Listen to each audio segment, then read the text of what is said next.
Madam President, as we all know, we're back from the Thanksgiving holiday where most of us, I hope all of us, had a chance to spend some time with our family and show thanks for the blessings that we have experienced. First and foremost of which is to live in a country like the United States of America. We truly won the lottery when we became Americans by virtue of birth or getting here as fast as we could. But after a weekend of turkey and football, we returned to some somber news.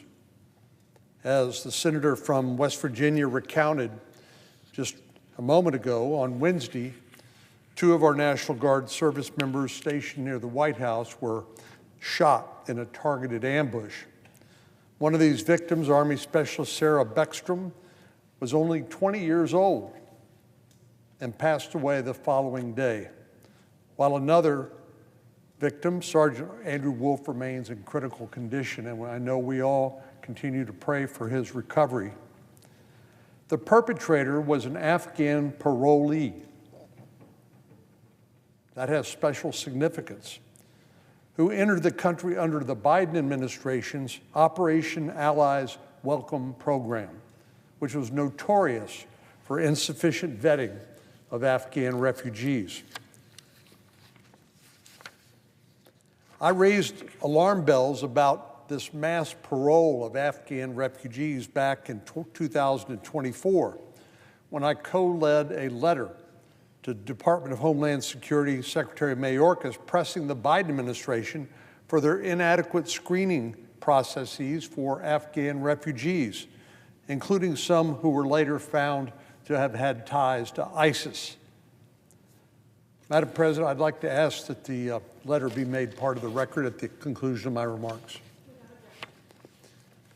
And Madam President, I'd like to point out that this risk and the threat of these kinds of deadly results was something that many of us were concerned about and raised with the administration, the Biden administration, a long time before the tragic incidents of this Thanksgiving season.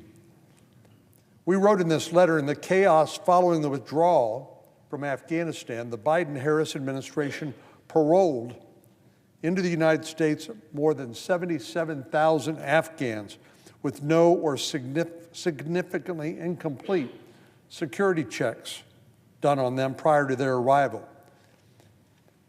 And the reason why parole is an important word is because this particular shooter who shot these 2 West Virginia guardsmen did not come into the country on any one of the special immigrant visa programs. He was simply paroled, which is an exercise of executive or presidential authority, allowing an immigrant into the country without adjudicating any sort of asylum or refugee claim or anything else.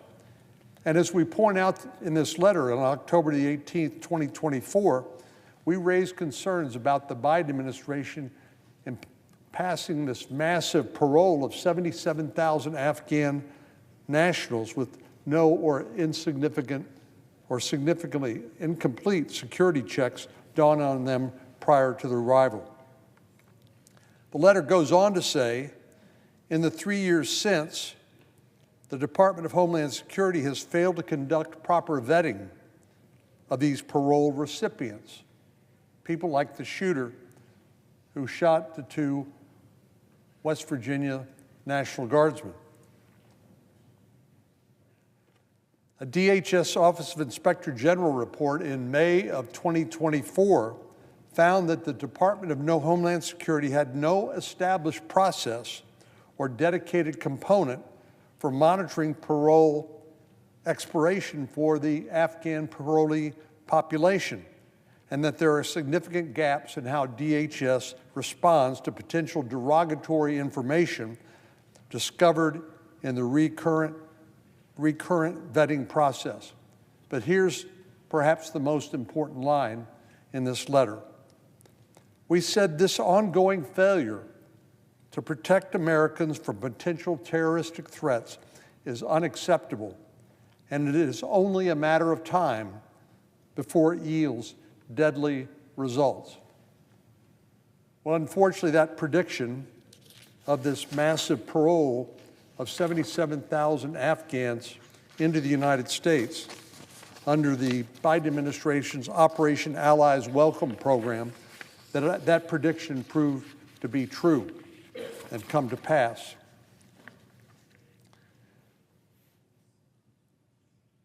Our prayers continue to go out to the family of Sarah Begstrom, an American hero who gave and made the ultimate sacrifice for her country. And we continue to pray for the full recovery of Andrew Wolf. These young men and women in uniform put their lives on the line day in and day out so that the rest of us can sleep safe and secure.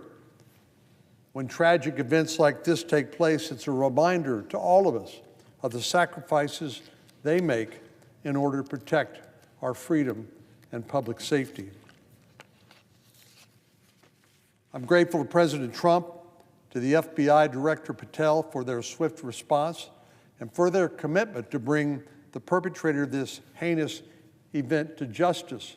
But even more than that, we need to make sure that it does not reoccur through other paroled, poorly or insufficiently vetted Afghan parolees.